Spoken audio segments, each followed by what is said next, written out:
안녕하십니까. 세상 읽어주는 남자 이상훈입니다. 오늘은 EDA 업체에 대해서 설명하는 시간을 갖겠습니다. 최근 미국 정부가 설계 자동화 업체인 EDA 소프트웨어의 중국 수출과 관련해서 건건별로 수출 허가를 통해서 중국이 자유롭게 EDA 기술을 활용하지 못하도록 하는 규제를 발표했습니다. 사실 이 규제가 발표되고 이제 중국의 AI 칩 설계가 대거 타격을 받을 수 있다는 얘기가 나오고 있습니다. 하지만 이 EDA 규제의 경우에는 이전에도 나왔었습니다. 지금부터 3년 전인 2022년 여름께 나왔었는데요. 미국 정부가 게이트 올 어라운드용 GAA용 EDA 프로그램의 대중 수출을 금지하는 조치를 추진한다는 소식이 있었습니다.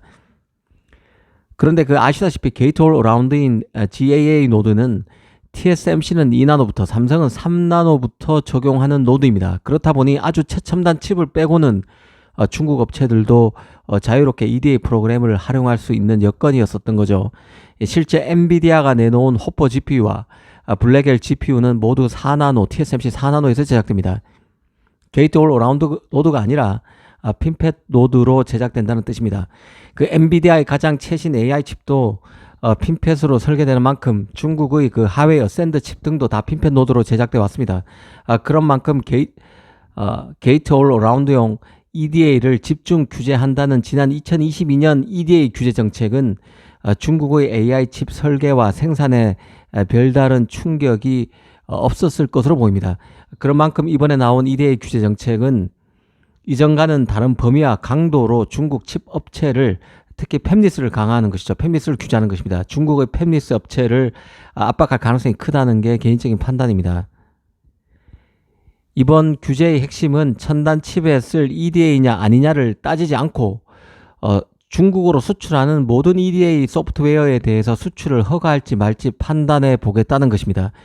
규제 대상이 최첨단 칩 아키텍처를 위한 소프트웨어에서 전체 소프트웨어로 확대된 것인 만큼 수틀리면 곧바로 수출을 불허할 수 있기 때문에 중국 팹리스 입장에선 바짝 더 긴장할 것으로 봅니다. 가령 최근 샤오미가 3나노 칩 개발을 발표했는데요. TSMC의 3나노 2세대 노드인 N3E 노드를 통해서 칩을 만든다고 발표했습니다. 그런데 이 새로운 규제가 발효되게 되면 미국이 EDA 프로그램 수출 불허를 통해서 샤오미의 칩 설계를 방해할 수도 있는 것입니다. 이번 규제가 아니라면 TSMC의 3나노 칩은 핀팻 노드이기 때문에 EDA 수출 불허 대상에서 빠질 수 있었습니다. 하지만 이번 규제라면 수출 허가를 받아야 샤오미가 EDA 프로그램을 통해서 칩을 설계할 기회를 갖게 되는 것이죠.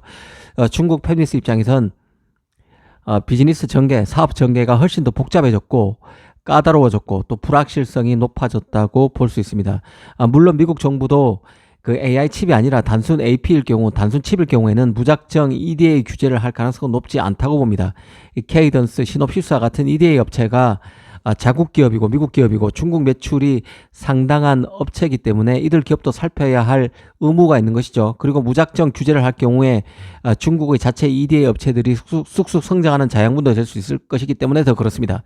아무튼 미국 정부가 중국의 AI 칩을 비롯한 반도체 산업 성장을 최대한 막기 위해서 모든 카드를 총동원하고 있다는 생각이 듭니다.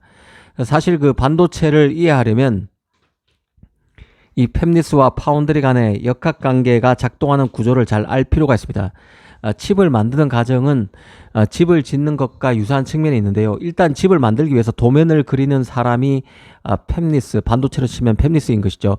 그리고 설계도에 따라서 칩을 직접 만드는 사람이 바로 건설업자인 파운드리로 볼 수 있습니다. 그런데 이 팹리스와 파운드리 사이에 업자가 더 있습니다. 바로 미국의 시놉시스, 케이던스, 그리고 독일 지멘스의 자회사인 멘토그래픽과 같은 EDA 업체가 그중 하나입니다. 이 다른 하나는 팹리스의 반도체 IP를 제공하는 ARM과 같은 업체가 있을 것입니다. 이들 EDA 업체와 ARM은 팹리스의 설계도를 구체적으로 이체화시켜서 제품으로 만들 수 있도록 돕는 작업을 합니다.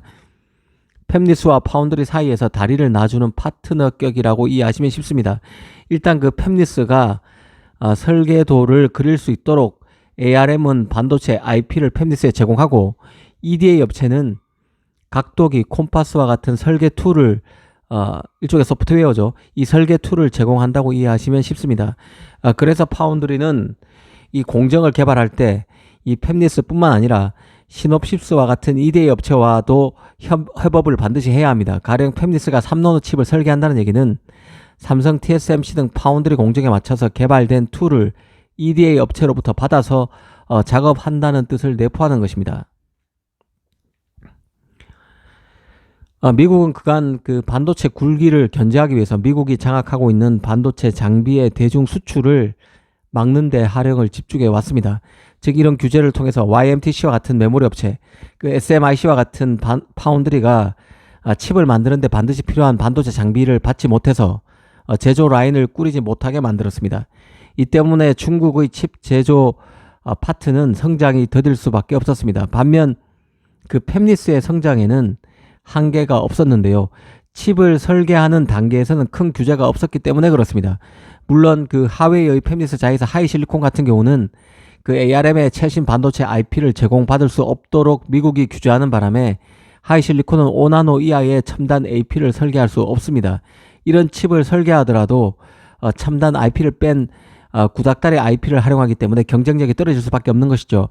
여기에 더해서 이제 미국 정부는 게이트 올 어라운드용 EDA 규제에서 한 발 더 나가 EDA 중국 수출을 일일이 허가하는 형태로 규제를 강범위하게 확장하려고 하는 것 같습니다. 이 달리 말하면 이제 미국이 중국 팹리스에 대해서도 칼질을 하기 시작했음을 뜻하는 것입니다. 중국의 AI 등 첨단 분야에서 칩 설계 실력이 일취월장하자 칩을 설계하는 데 필요한 각도기, 콤파스 등을 주지 않으려고 한다고 이해하시면 쉬울 것 같습니다. 시놉시스, 케이던스 같은 EDA 툴이 없다면 팹리스로서는 자기들이 쓰기 위해서 ARM에 수수료를 내고 받아온 IP를 활용해서 설계도를 만들기가 사실상 불가능해집니다. 그래서 애플, 퀄컴, 삼성, 엔비디아, AMD와 같은 팹리스들은 시놉시스와 같은 EDA 업체 의존율이 절대적인데요. 그래서 이 소프트웨어 업체들이 중요한 것입니다. 중국 입장에서는 자체적으로 자국 EDA 업체를 키워야 합니다.